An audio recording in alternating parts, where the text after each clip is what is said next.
property code ST1, central heating boiler controls. Every radiator's got a thermostat on it. You can set that where you want, so each room in your own bedroom you can set it, that's off, all the way up to number 5.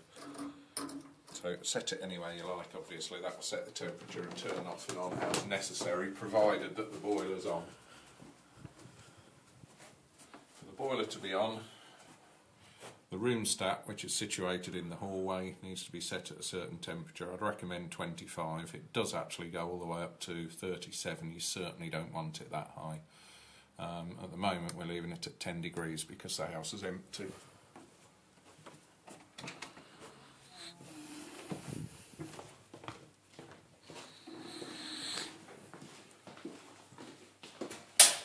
Controls of the boiler. The main switch there, main switch needs to be on for it to work. So 2 temperature knobs, first one for the heating, little picture of a radiator there, minus plus, obviously turn it up, heating will get hotter.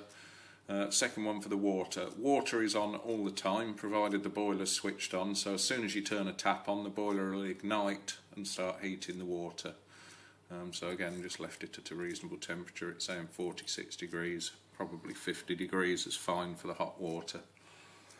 3 positions, this is all about central heating. 3 positions, off, on and timer. Obviously in the summer off, in the winter if it's very very cold you can put it on.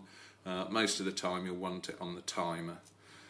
So as soon as it's on the timer, this will control when the heating comes on and off.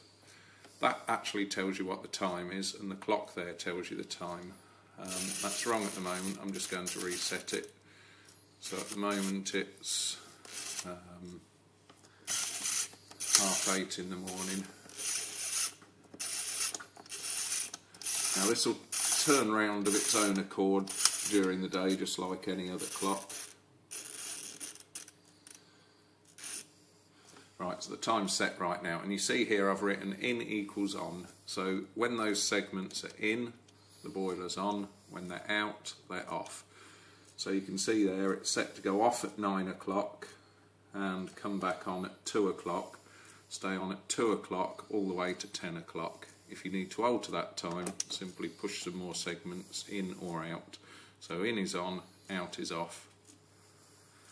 One more thing, if the boiler goes off, it'll always exhibit in this little display, I'll just light that up by twiddling the knob, it'll display a fault code, F10, F2 or whatever. If you do need to ring us up and the boiler's not working properly for any reason, if you can quote the fault code, that'll help us sort it out. Usually the most common problem, and it shouldn't happen very often, is that the pressure is low. If the pressure is low